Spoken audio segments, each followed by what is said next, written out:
So good morning guys. तो चलिए start करते हैं आज के यानी कि 6 मई के इंपॉर्टेंट करंट अफेयर्स को। आज का सबसे इंपॉर्टेंट प्रश्न ये रहा आपके सामने कि अभी हाल ही में UNESCO Guillermo Cano World Press Freedom Prize 2026 से अभी किससे सम्मानित किया गया। तो सही उत्तर होगा सुडानी पत्रकार सिंडिकेट को। तो कौन सा अवार्ड है ये? UNESCO Guillermo Cano World Press Freedom Prize इसको कहते हैं।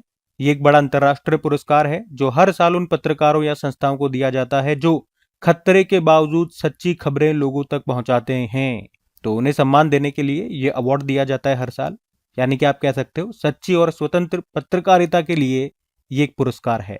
और 2026 का ये अवार्ड सुडानी पत्रकारिता सिंडिकेट यानी कि सुडानी जर्नलिस्ट सिंडिकेट को दिया जा रहा है। ये क्या है? ये सुडानी पत्रकारों का एक संगठन है जिन्होंने मुश्किल हालात में भी प्रेस की स्वतंत्रता, प्रेस की आजादी के लिए काम किया। और इसमें पुरस्कार के रूप में कितनी राशि मिलती है विजेताओं को? इसमें $25,000, अगर हमारी भारतीय करेंसी में बात करेंगे लगभग 20 लाख रुपए मिलते हैं। तो इस अवार्ड की शुरुआत यूनेस्को ने की थी 1997 में।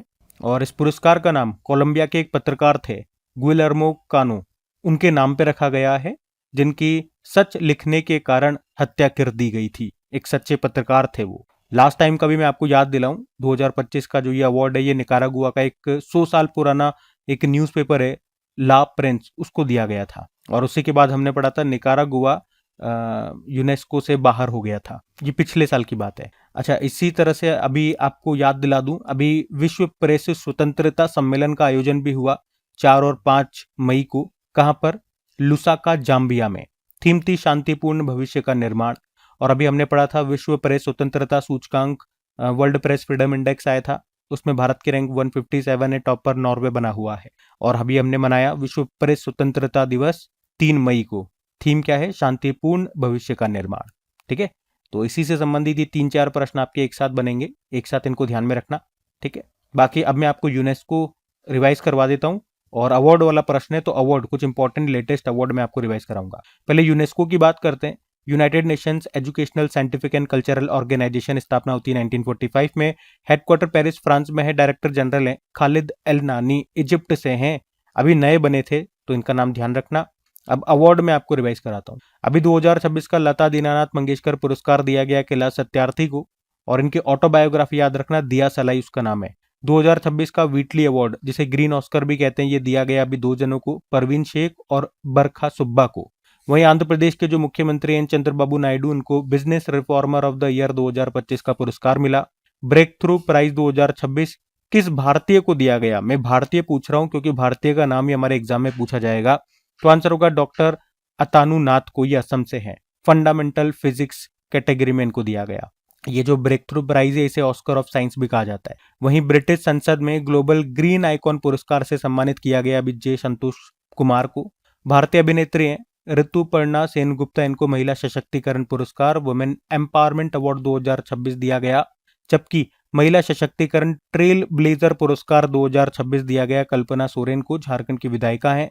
एमपी बिरला मेमोरियल अवार्ड 2026, ये भारतीय खगोल भौतिक विज्ञानी है यानी कि फिजिसिस्ट हैं यशवंत गुप्ता, इनको दिया गया एमपी बिरला मेमोरियल अवार्ड 2026 का।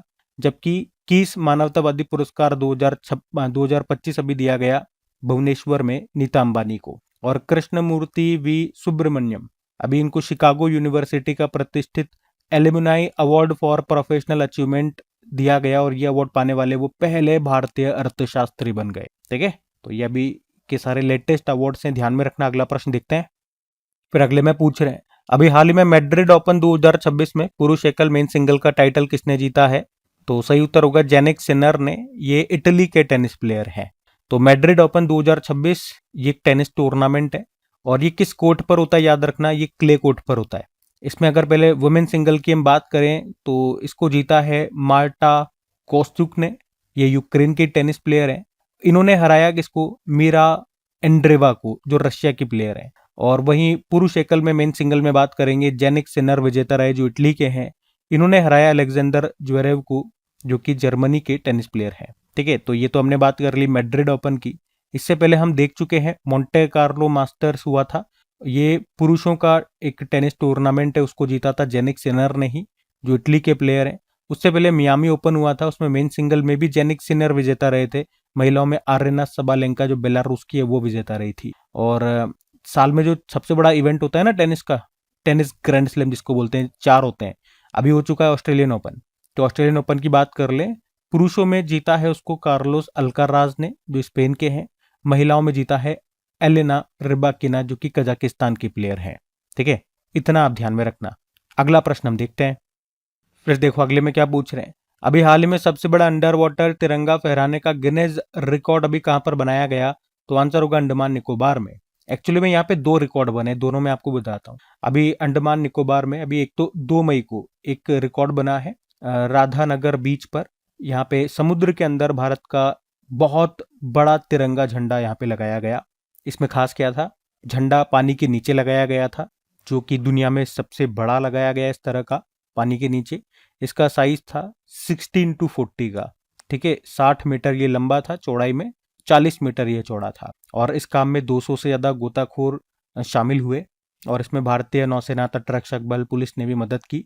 और इस रिकॉर्ड को गिनेज वर्ल्ड रिकॉर्ड ने मान्यता दे दी। और इसी के साथ एक और अगले दिन रिकॉर्ड बना 3 मई को, पानी के नीचे ही सबसे ऊंचा ह्यूमन स्टेक मतलब मानव मीनार, मानव एक के ऊपर एक इंसान खड़ा हुआ, इस तरह का रिकॉर्ड बना। 14 लोगों ने इसमें हिस्सा लिया था, एक के ऊपर एक खड़े हुए, और लगभग 22.3 मीटर ऊंची एक मानव मीनार बनाई जो करीब 3 मिनट तक पानी में डूबी रही। तो ये भी एक रिकॉर्ड बनाया। और ये सब रिकॉर्ड बनाने का उद्देश्य क्या रहा? अंडमान निकोबार द्वीप को दुनिया में एक बेहतरीन डाइविंग यानी कि स्कूबा डाइविंग जिसे हम कहते हैं उसके जगह इसके रूप में एक पहचान दिलाना। लोग यहाँ पे आए डाइविंग के लिए, और ये सब किया गया राधानगर बीच पर, जो कहाँ पर है, ये अंडमान निकोबार द्वीप समूह में जो हैवलॉक द्वीप है, जिसे अब हम स्वराज द्वीप के नाम से जानते हैं, वहीं पर है ये राधानगर बीच। वहीं पर ये सब रिकॉर्ड बनाए गए। ठीक है, अंडमान निकोबार में आपको ले चलता हूँ। यहाँ पे आप देखो, ये रहा मैप में अंडमान निकोबार। यहाँ पे 3 द्वीपों के नाम बदले गए थे। एक तो हैवलॉक द्वीप जिसे अब स्वराज द्वीप के नाम से हम जानते हैं, एक रॉस द्वीप है जिसे अब नेताजी सुभाष चंद्र बोस द्वीप के नाम से जानते हैं, और एक नील द्वीप है जिसे शहीद द्वीप के नाम से जानते हैं। कैपिटल याद रखना, पहले पोर्ट ब्लेयर थी, मतलब नाम बदल दिया गया, कैपिटल तो वही है। पोर्ट ब्लेयर को अब क्या कहते हैं? श्री विजयपुरम कहते हैं। लेफ्टिनेंट गवर्नर है देवेंद्र कुमार जोशी। और यहीं से कुछ और प्रश्न मैं आपको कराऊं तो अंडमान निकोबार के वर्जिन नारियल तेल को जीआई टैग मिला था। राष्ट्रीय कोरल रीफ रिसर्च सेंटर कहां पर बनाया जाएगा? अंडमान निकोबार द्वीप समूह में। और ये इस तरह का भारत का पहला कोरल रीफ अनुसंधान केंद्र होगा। अच्छा, भारत में 2 स्थानों पर मड वॉल्केनो मिले अभी अंडमान निकोबार में, एक तो दिगलीपुर और एक बाराटांग द्वीप में। उसके अलावा केंद्र सरकार 300 करोड़ रुपए की लागत से अगली पीढ़ी की सुनामी चेतावनी प्रणाली का क्षेत्रीय सेवा केंद्र कहां पर शुरू करेगी? तो आंसर होगा अंडमान निकोबार के स्वराज द्वीप पर। अभी हमने पढ़ा था शक्ति द्वीप नाम से एक संयुक्त सैन्य अभ्यास हुआ था जिसमें हमारी तीनों सेनाओं ने हिस्सा लिया था। त्रिसेवा अभ्यास था, मतलब ट्राई सर्विस एक्सरसाइज था। ये भी अभी अंडमान निकोबार में ही हुआ था। इसका आयोजन किया था अंडमान और निकोबार कमान ने। और आप जानते हो अंडमान और निकोबार द्वीप समूह की सबसे ऊंची चोटी है सैडल पीक जिसको कहते हैं। भारत का एकमात्र सक्रिय ज्वालामुखी बैरन द्वीप, ये भी आपको अंडमान निकोबार में ही मिलेगा। और हमारे पास याद रखना एक सक्रिय मड वॉल्केनो भी है, भारत का एकमात्र सक्रिय मड वॉल्केनो यानी कि कीचड़ का ज्वालामुखी। कहां पर? अंडमान निकोबार के बाराटांग द्वीप पर। ठीक है, तो अंडमान निकोबार से ये सारी इंपॉर्टेंट बातें मैंने आपको एक साथ बता दी है, ध्यान में रखना। अगला प्रश्न देखते हैं। फिर अगले में पूछ रहे हैं, अभी हाल ही में देश का पहला राज्य नेतृत्व वाला space technology centre of excellence ये कहां पर लॉन्च किया गया? तो सही उत्तर होगा बेंगलुरु में। तो अभी कर्नाटक सरकार ने बेंगलुरु में space technology centre of excellence अभी शुरू किया है। ये भारत का पहला ऐसा सेंटर है जिसे किसी राज्य सरकार ने खुद शुरू किया है। क्या करेगा ये सेंटर, या इसमें क्या होगा? यहाँ अंतरिक्ष यानी कि स्पेस से जुड़ी नई नई तकनीकों पर काम होगा, नई नई टेक्नोलॉजीज पर काम होगा। छात्रों और युवाओं को ट्रेनिंग दी जाएगी ताकि वे इस फील्ड में स्किल सीख सकें। नई कंपनियों यानी कि स्टार्टअप्स को मदद मिलेगी ताकि वे स्पेस से जुड़े आइडिया पर काम कर सकें। तो ये सब काम यहाँ पर होंगे। फायदा क्या होने वाला है? यहाँ पे सैटेलाइट वगैरह का निर्माण होगा, उस सैटेलाइट का इस्तेमाल करके हम हमारे एग्रीकल्चर में, खेती में सुधार कर सकेंगे, मौसम और जलवायु की निगरानी कर पाएंगे। आपदा कोई भी आती है, बाढ़ तूफान वगैरह, उसकी जानकारी हमें पहले से मिल जाएगी। बेहतर संचार होगा, कम्युनिकेशन। तो ये सब फायदे इससे यहाँ पर हमें मिल सकते हैं। ठीक है, तो बेंगलुरु में ये अभी कर्नाटक सरकार ने space technology centre of excellence को अभी शुरू किया है और ये किसी राज्य के द्वारा शुरू किया गया इस तरह का पहला सेंटर है। अब मैं कर्नाटक ले चलता हूँ, ये रहा मैप में कर्नाटक। कैपिटल बेंगलुरु हो गई है, मुख्यमंत्री हैं सिद्धारमैया, गवर्नर है थावर चंद गहलोत। यहाँ पे 5 नेशनल पार्क आपको मिल जाएंगे। एक तो Bandipur National Park, Nagarhole National Park, Anshi National Park, Bannerghatta National Park और कुद्रेमुख नेशनल पार्क। अब यहीं से कुछ और प्रश्न देख लो। बेंगलुरु का एक अंतरिक्ष स्टार्टअप है गैलेक्साई, जो कि दुनिया का पहला मल्टी सेंसर अर्थ ऑब्जर्वेशन उपग्रह अभी इसने लॉन्च कर दिया है। अभी कुछ दिन पहले ही हमने पढ़ा था, इसका नाम है मिशन दृष्टि। स्पेस एक्स के फॉल्कन 9 रॉकेट से इसको लॉन्च कर दिया गया। और भारत का एक स्टार्टअप है भारत वन डॉट एआई, इसने भारत में पहली ह्यूमैनिटी फर्स्ट एआई सिटी बनाने का भी ऐलान किया है। छठा भारत फ्रांस वार्षिक रक्षा वार्ता भी बेंगलुरु में हुआ। अंतर्राष्ट्रीय बांध सुरक्षा सम्मेलन यह आईएससी बेंगलुरु में हुआ। अभी कर्नाटक सरकार ने राज्य में 16 वर्ष से कम उम्र के बच्चों के लिए सोशल मीडिया पर बैन लगा दिया और ऐसा करने वाला ये पहला राज्य बन गया। आईबीएम ने अपना पहला संगम इंफ्रास्ट्रक्चर इनोवेशन सेंटर कहां पर लॉन्च किया? बेंगलुरु। कर्नाटक ने कोर्रीबिदानूर में अपनी तरह का पहला महिलाओं के नेतृत्व वाला औद्योगिक पार्क का उद्घाटन किया। कर्नाटक ने नमो ड्रोन दीदी योजना के तहत ड्रोन पायलट ट्रेनिंग में टॉप पोजीशन हासिल की। तो ये कर्नाटक से सारी बातें ध्यान रखना। अच्छा, कुछ और प्रश्न और देखो। अभी त्रिसेवा सेमिनार रण संवाद हुआ था बेंगलुरु में ही।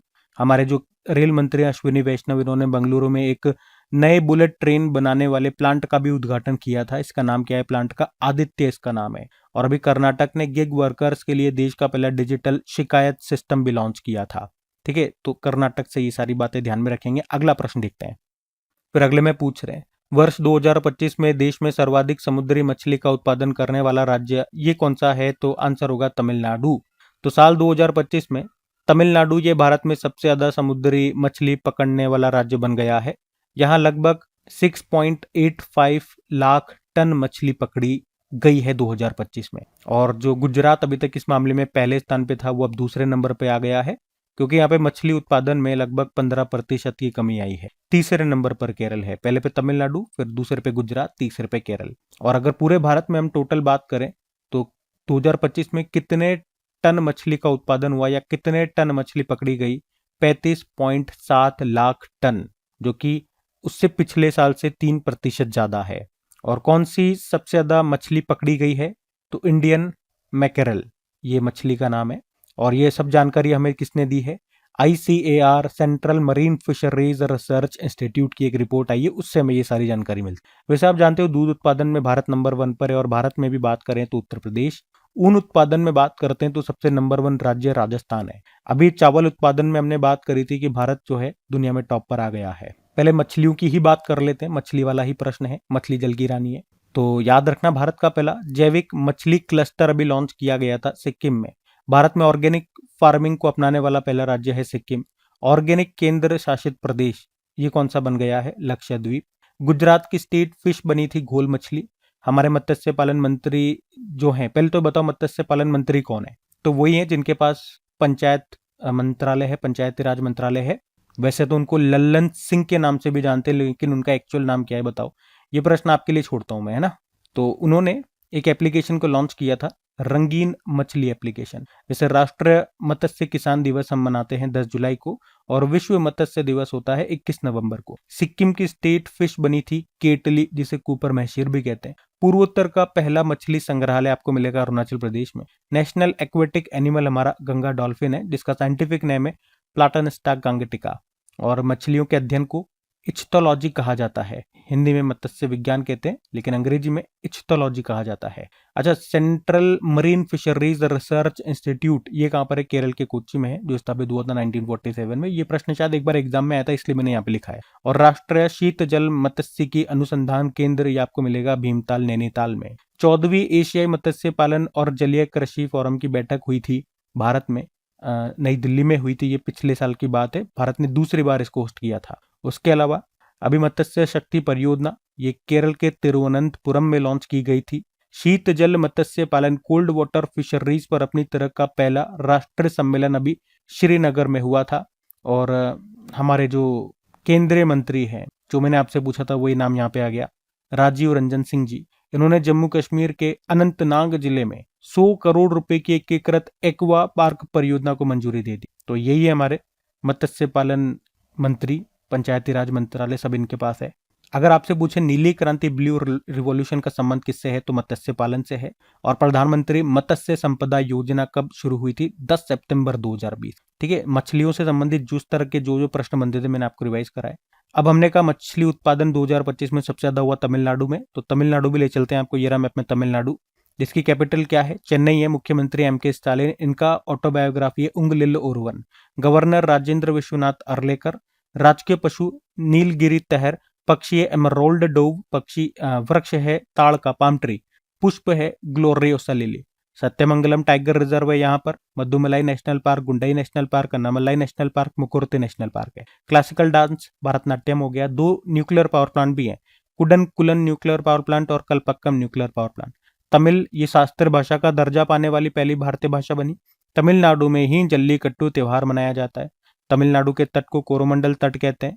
और कुछ फेस्टिवल्स देखें तो पोंगल हो गया, जल्लीकट्टू हो गया, थाईपुसम हो गया, आदि पेरक्कू हो गया, चित्तराई महोत्सव हो गया, हेतायम्मन महोत्सव हो गया। ठीक है, तो ये सब बातें ध्यान में रखेंगे। अगला प्रश्न हम देखते हैं। फिर देखो अगले में क्या पूछ रहे हैं। अभी हाल ही में रक्षा लेखा महानियंत्रक के पद पर अभी किसे नियुक्त किया गया? तो आंसर होगा अनुग्रह नारायण दास, इनका नाम है। तो अनुग्रह नारायण दास जी को अभी रक्षा लेखा महानियंत्रक के रूप में नियुक्त किया गया है। ये पद रक्षा मंत्रालय में पैसों को संभालने का सबसे बड़ा पद होता है, यानी कि रक्षा मंत्रालय का बजट वगैरह, खर्च, ऑडिट वगैरह, ये सब देखने का काम इनका होता है। ठीक है, तो यही लिखा हुआ है, सेना और रक्षा से जुड़े जो भी खर्चे होते हैं उसका हिसाब किताब देख कि भैया जो पैसा है वो सही जगह पे सही तरीके से इस्तेमाल हो रहा है नहीं हो रहा। तो याद रखेंगे, रक्षा लेखा महानियंत्रक बन गए हैं अनुग्रह नारायण दास। अच्छा, इसी तरह से आपको याद होगा हमारे नियंत्रक एवं महालेखा परीक्षक कंट्रोलर एंड ऑडिटर जनरल कौन है? के संजय मूर्ति। और अगर पूछें कि लेखा महानियंत्रक कंट्रोलर जनरल ऑफ अकाउंट्स कौन है, तो टीसीए कल्याणी अभी कुछ समय पहले नई बनी थी, उनका भी नाम ध्यान रखना। वैसे अपॉइंटमेंट वाला प्रश्न है, चलो अपॉइंटमेंट्स रिवाइज करवाएं आपको। अभी बीपीसीएल के नए सीएमडी बने थे संजय खन्ना। बिहार के नए मुख्यमंत्री सम्राट चौधरी। राष्ट्रीय कंपनी कानून न्यायाधिकरण नेशनल कंपनी लॉ ट्रिब्यूनल के अध्यक्ष अनुपिंदर सिंह बने, अनुपिंदर सिंह ग्रेवाल। आरबीआई के deputy governor Rohit Jain. NASSCOM के नए अध्यक्ष श्रीकांत वेलमाकन्नी। बैंक ऑफ इंडिया के एमडी सीईओ रजनीश कर्नाटक। और बैंक ऑफ इंडिया के एमडी सीईओ देवदत्त चंद, दोनों का कार्यकाल अभी 3 साल के लिए बढ़ाया गया। सरकारी बैंक है तो ध्यान में रखना। नीति आयोग के नए उपाध्यक्ष बने थे अशोक लाहिरी। प्रसार भारती के नए अध्यक्ष Prasoon Joshi. Power Finance Corporation में नए निदेशक डायरेक्टर बने राजेश कुमार अग्रवाल। और एप्पल के नए सीईओ जॉन टर्नस बन गए हैं। ठीक है, ये सारे इंपॉर्टेंट अपॉइंटमेंट से नियुक्तियां हैं, ध्यान में रखना। अगला प्रश्न देखते हैं। फिर अगले में पूछ रहे हैं, हाल ही में भारत का पहला पर्ल फार्मिंग क्लस्टर, मोती खेती क्लस्टर किस स्थान को घोषित किया गया? तो आंसर होगा हजारीबाग। तो झारखंड के हजारीबाग को अभी सरकार ने भारत का पहला मोती पालन क्लस्टर घोषित किया है। ये प्रधानमंत्री मत्स्य संपदा योजना के तहत ऐसा किया गया। अच्छा, मोती क्लस्टर क्या होता है? तो मोती क्लस्टर एक विशेष क्षेत्र होता है जहां मोती उत्पादन, पर्ल फार्मिंग से जुड़ी जो भी गतिविधियां होती है वो एक साथ यहाँ पर होती हैं। जैसे कि मोती की खेती यहीं पर होगी। प्रशिक्षित किसान और कारीगर एक ही क्षेत्र में काम करेंगे। तकनीकी सहायता और रिसर्च सुविधा उनको यहीं पर मिलेगी। प्रोसेसिंग जो भी होगा, पैकेजिंग, मार्केटिंग, वो सब व्यवस्था यहीं पर मिलेगी। बाकी सरकारी सहायता और जो निवेश होगा वो भी उनको यहाँ पर उपलब्ध होगा। मतलब एक ही जगह पे ये सारी चीजें उनको यहाँ पर मिलने वाली है। और खास बात क्या है इसकी कि झारखंड आपको पता है समुद्र के टच में नहीं है, चारों ओर से जमीन से घिरा हुआ है, मतलब समुद्र से दूर है। फिर भी यहाँ पर जो मीठे पानी के जो भी तालाब होंगे, वो झीलें होंगी, यहीं पर मोती बनाए जाएंगे। और हमने पढ़ा यह योजना प्रधानमंत्री मत्स्य संपदा योजना के तहत शुरू हुई है। इसमें निवेश होगा करीब 22 करोड़ रुपए का। इसका फायदा होने वाला है गांव के जो युवा हो गए, जो किसान हो गए, वो यहाँ पे नया काम सीखेंगे मोती बनाने का, उनको रोजगार मिलेगा, खुद का वो बिजनेस शुरू कर पाएंगे। और ये इंपॉर्टेंट हो जाता है प्रश्न क्योंकि ये भारत का पहला इस तरह का मोती क्लस्टर है। अच्छा, हमने यहाँ पे एक योजना की बात करी है, प्रधानमंत्री मत्स्य संपदा योजना। तो याद रखना ये शुरू हुई थी, लॉन्च हुई थी, मोदी जी ने इसको लॉन्च किया था 10 सितंबर 2020 को। और इसकी जो अवधि रखी गई थी 2020-21 से 2024-25 तक 5 सालों के लिए। और इसमें निवेश किया गया 20,050 करोड़ रुपए का। उद्देश्य था नीली क्रांति के माध्यम से देश में मत्स्य पालन क्षेत्र का सतत विकास करना। ठीक है, अब झारखंड के हजारीबाग को सरकार ने भारत का पहला मोती पालन क्लस्टर घोषित कर दिया। तो सीधे मैं आपको झारखंड ले चलता हूँ। ये रहा मैप में झारखंड। कैपिटल रांची हो गई है, मुख्यमंत्री हेमंत सोरेन, गवर्नर है संतोष कुमार गंगवार। यहाँ का राजकीय पशु हाथी हो गया, पक्षी है कोयल, वृक्ष है साल का, पुष्प है पलाश का फूल। लोग नृत्य में बात करेंगे, छऊ हो गया, पाइका हो गया। सरूल महोत्सव मनाया जाता है, कर्मा पूजा फेस्टिवल, श्रावणी मेला यहीं पर लगता है। कोल कैपिटल ऑफ इंडिया धनबाद होती है, सेंट्रल कोल फील्ड का मुख्यालय आपको मिलेगा रांची में ही। कुछ और प्रश्न देखें झारखंड से, तो राष्ट्रपति द्रौपदी मुर्मू जी ने संताली भाषा की ओल चिकी लिपि में भारत का संविधान जारी किया था। और अभी झारखंड के जमशेदपुर में ही इस ओल चिकी लिपि के शताब्दी समारोह का आयोजन किया गया था, जिसमें राष्ट्रपति जी ने हिस्सा लिया। याद रखना, इस लिपि के आविष्कारक कौन थे? पंडित रघुनाथ मुर्मू थे। अच्छा, ऑपरेशन मेगाबुर ये नक्सल विरोधी अभियान था जो कि झारखंड में चलाया गया था। उसके अलावा राजकीय ईट खोरी महोत्सव भी मनाया गया झारखंड के चतरा जिले में। अभी झारखंड ने अभी पलामू टाइगर रिजर्व में वन्य जीवों और वनों की सुरक्षा को मजबूत करने के लिए वनजीवी दीदी पहल शुरू की थी झारखंड ने। अभी 18वां सैयद मुश्ताक अली ट्रॉफी 2025-26 हुआ था, उसको झारखंड ने जीता पहली बार हरियाणा को हरा के। झारखंड पर्यटन का ब्रांड एम्बेसडर महेंद्र सिंह धोनी को बनाया गया। भारत में माइनिंग, टूरिज्म, खनन पर्यटन शुरू करने वाला पहला राज्य भी झारखंड बना। झारखंड का उधवा झील को भी रामसर स्थल घोषित किया गया। ये झारखंड की पहली झील है जिसे रामसर स्थल का दर्जा मिला। महिला सशक्तिकरण ट्रेल ब्लेजर पुरस्कार अभी जो इससे दिया गया था कल्पना सोरेन को, वो झारखंड की विधायिका है। झारखंड के एक 7 साल के बच्चे हैं ईशान सिंह उनका नाम है। अभी पाक स्ट्रीट को पार करने वाले सबसे कम उम्र के तैराक यही बने थे। अभी 2-3 दिन पहले ही पढ़ा हमने इनके बारे में। ठीक है, तो झारखंड से भी ये सारी बातें ध्यान में रखना। अगला प्रश्न देखते हैं। देखो फिर अगले में क्या पूछ रहे हैं। अभी हाल ही में अंतरराष्ट्रीय अग्निशामक दिवस ये कब मनाया गया? तो आंसर होगा 4 मई को। तो हर साल अंतरराष्ट्रीय अग्निशामक दिवस ये हम 4 मई को मनाते हैं। ये दिन फायर फाइटर्स को धन्यवाद और सम्मान देने के लिए मनाया जाता है। फायर फाइटर्स यानी कि अग्निशमन कर्मी, ये वो लोग होते हैं जो आग लगने पर उसे बुझाते हैं और लोगों की जान बचाते हैं। तो उन्हीं के सम्मान में ये दिन मनाते हैं हम। 1998 में ऑस्ट्रेलिया के विक्टोरिया में बहुत बड़ी आग लग गई थी, उसमें 5 फायर फाइटर्स मारे गए थे, उनकी जान चली गई थी। तो उन्हीं की याद में 1999 से 1999 से ये दिन हम मनाने शुरू किए। तो 4 मई को होता है, सिंपल से याद रखेंगे। वैसे 4 मई को कोयला खनिक दिवस भी होता है। ऐसे याद रखो, कोयले में लग गई आग, उस आग को बुझाने के लिए आएंगे कौन? Fire fighter. तो दोनों का दिवस एक ही होता है 4 मई। वैसे अभी मई में देखेंगे कौन कौन से दिवस हमने मना लिए। एक तो श्रमिक दिवस मनाया था 1 मई को, 2 मई को विश्व ट्यूना दिवस मनाया था, 3 मई को विश्व प्रेस स्वतंत्रता दिवस मनाया, 4 मई को ये कोयला खनिक दिवस और ये फायर फाइटर डे के रूप में याद रख। ठीक है, अगला प्रश्न हम देखते हैं। फिर अगले में पूछ रहे हैं, नॉर्थ टेक सिंपोजियम 2026 का आयोजन ये कहां पर किया जा रहा है? तो इसका सही उत्तर होगा प्रयागराज में। नॉर्थ टेक सिंपोजियम 2026 की हम बात कर रहे हैं। 4 से लेकर 6 मई तक इसका आयोजन हो रहा है। कहां पर? प्रयागराज, यूपी में। और इसका उद्घाटन किया था हमारे जो रक्षा मंत्री हैं राजनाथ सिंह जी ने।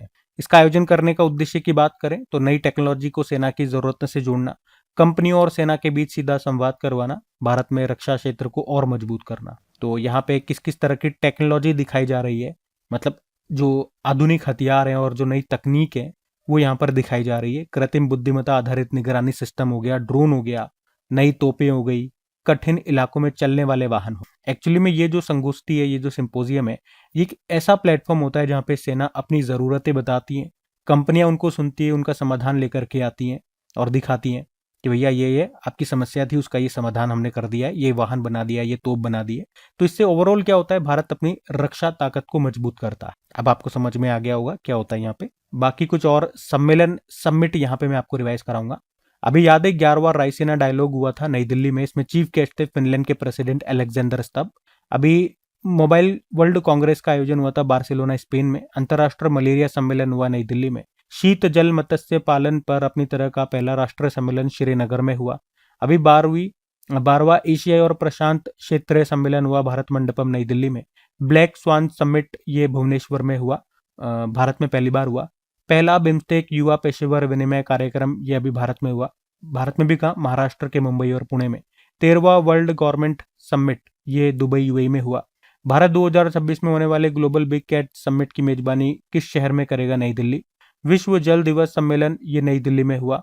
गोटेक समिट ये एक तरह का गो आधारित वैश्विक शिखर सम्मेलन और प्रदर्शनी था, पुणे में हुआ था। वर्ल्ड ट्रेड ऑर्गेनाइजेशन का 14वां मंत्री स्तरीय सम्मेलन ये हुआ कैमरून में। वन हेल्थ समिट हुआ लियोन फ्रांस। त्रिसेवा सेमिनार रण संवाद बंगलुरु में हुआ। और राष्ट्रमंडल संसदीय संघ भारत क्षेत्र जोन 7 नाम से एक सम्मेलन हुआ गोवा में। नवा हिंद महासागर सम्मेलन यह भी पोर्ट लुइस मॉरिशस में हुआ था। ठीक है, तो ध्यान रखना। अगला प्रश्न देखते हैं। फिर अगले में पूछ रहे भाई हिंदुस्तान एरोनॉटिकल लिमिटेड के नए सीएमडी कौन बन गए। ये भी अच्छा प्रश्न है। सही उत्तर हो जाएगा रवि के। रवि के इनका नाम है। ये भी हिंदुस्तान एरोनॉटिकल लिमिटेड के नए सीएमडी बन गए हैं। और इन्होंने किनका स्थान लिया? डॉक्टर के सुनील का इन्होंने स्थान लिया है, जो भी रिटायर्ड हो गए। हिंदुस्तान एरोनॉटिकल लिमिटेड इसकी स्थापना होती है 1940 में। बंगलुरु में मुख्यालय है। अब नए सीएमडी ये रवि के बन गए, ये हट गए। आपको बताए सबसे नवीनतम जो अभी हम लेटेस्ट पढ़ते हैं महारत्न कंपनी, वो यही है 14वें नंबर की। अच्छा, इससे मैं कुछ लेटेस्ट प्रश्न आपको बताता हूँ।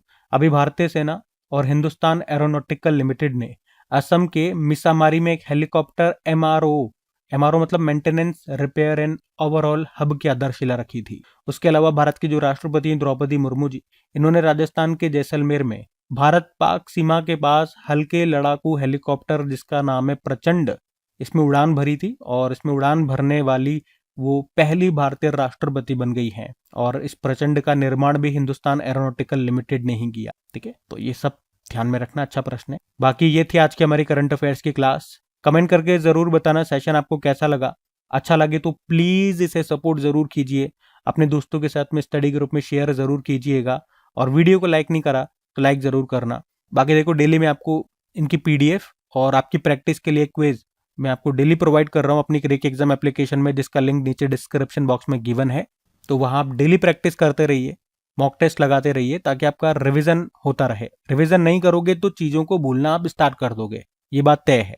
बाकी चलो अभी कल के करंट अफेयर्स का हम क्विक रिवीजन कर लेते हैं और सेशन एंड करते हैं। तो कल पहला प्रश्न क्या पूछा था? थॉमस कप को किसने जीत लिया है? चाइना ने जीत लिया है।